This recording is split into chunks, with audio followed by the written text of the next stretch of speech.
Hey everybody, it's Shadowstar and Crystal here for our 100th Arrow review! Oh yeah, it is 100th and it's also part of Invasion. Well, while this isn't, say, a bad episode, a common problem people will point out is the fact that they crammed the 100th and the crossover together, which, don't get me wrong, it's still a great episode, but it does make, there are certain bits where you wish we could have seen more of this if they didn't spend so much time focusing on the shared dream. Not that I hate the dream sequence or anything, it's just, we're here for a crossover.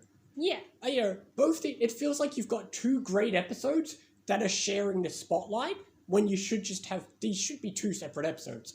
But I suppose how else were we supposed to find a way to get them in a dream sequence? True. Oh, well.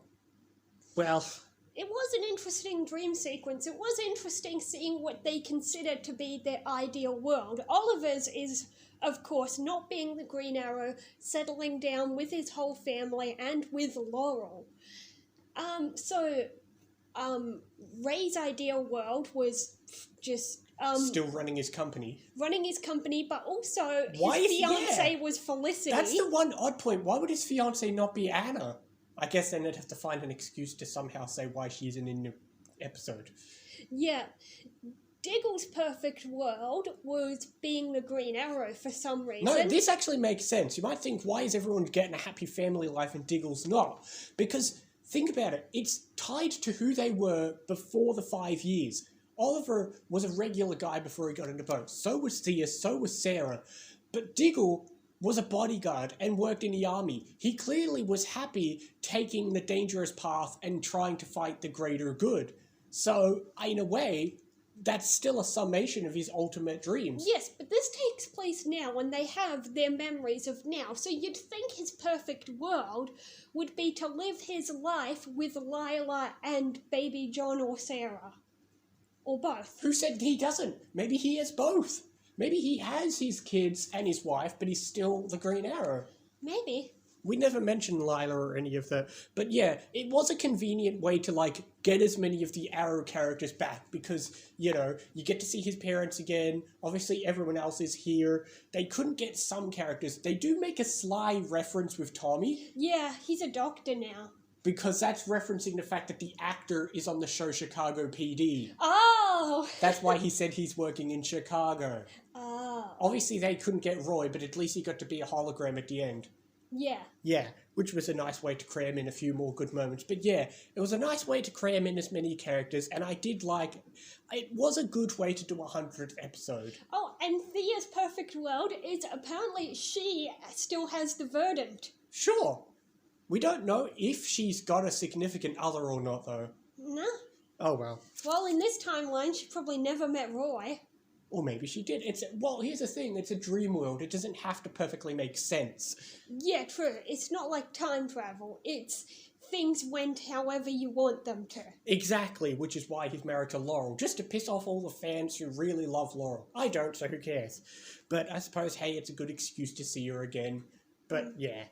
But, obviously, speaking of him, there's also more ties in, because then at the end, we see a bunch of villains, and every villain ties in with the characters. Obviously, Oliver's got Slade Wilson, Sarah has Damien Dark for killing Laurel, Ray has a Mirakuru soldier who killed his wife, Diggle has a, the ghosts from,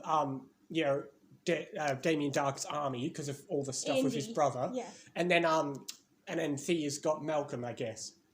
Yeah. And I'm guessing in his perfect world, it also involves living with his brother being happy as well, because he even mentioned when Oliver said, I think you were my bodyguard, he said, you're probably thinking of my brother, he's in personal security. Yeah, I guess the implication is they both came back from the war happy and healthy, and then he went into bodyguarding, and Diggle, for some reason, went into being the Green Arrow.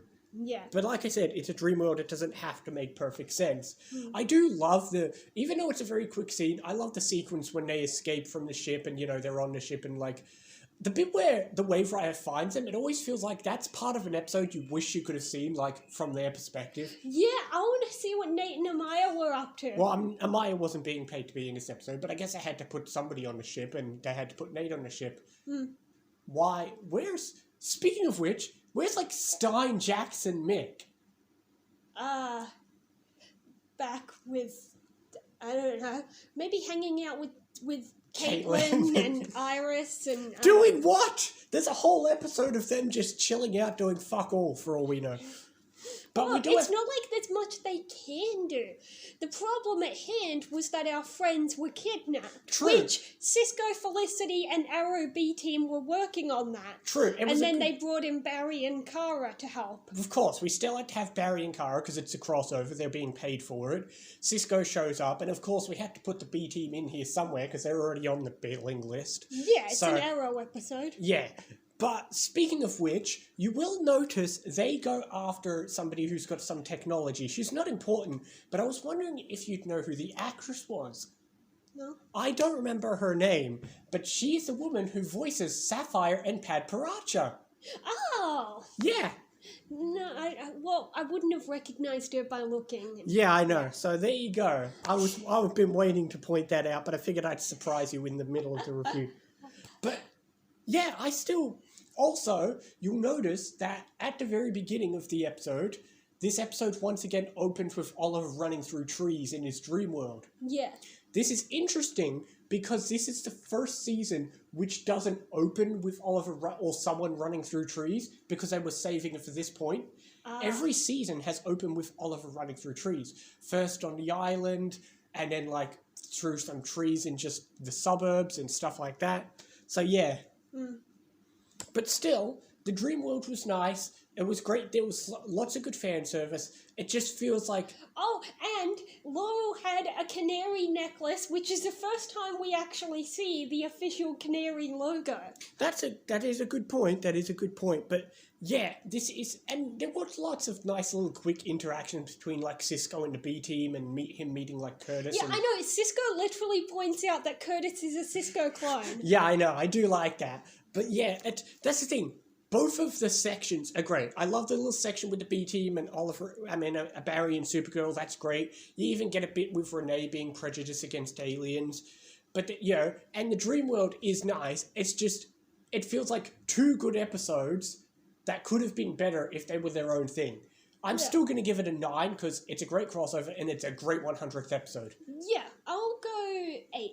Yeah, I'll give it a 9. It is... Most people will say it is the weakest of the... Because here's the thing. Like, if you don't watch Arrow, all the fan service is lost on you. Yeah, like the very first time I watched Invasion, I didn't care for this middle portion. Because, like, even if you don't watch Flash, you can still kind of... Even if you watch the other shows but don't watch Flash, you can enjoy the first part for the most part, except you won't be too fussed about the Flashpoint drama, but that doesn't drag on too much. Whereas this one, you've got the whole dream world, and... If you're not an Arrow fan, you don't really care because most of the characters are lost on you. All the fan service is lost on you. So, but to be fair, it is the Arrow episode. But like I said, you can enjoy the Flash episode without being a Flash fan. And spoiler alert, you can enjoy the upcoming Legends episode without being a Legends fan per se. Yeah, We'll get into that that. ends up happening later on with other crossovers is that you can't really differentiate which show they belong to. Yeah, some crossovers do. The next one is great at that. This one, some of them are, some of them don't. This one, clearly you can tell which one is a Flash, Arrow, and Legends episode, but like the next crossover, you really can't tell. So much to the point where they don't even tell you what show you're watching. Yeah. But that's about next crossover. I still enjoyed this. Anyway, we still have one part left to go. It's the Legends episode, and part 3 of this crossover will wrap it all up. So, we will see you next time for the third and final part of Invasion, and other things as well. See you next time, guys.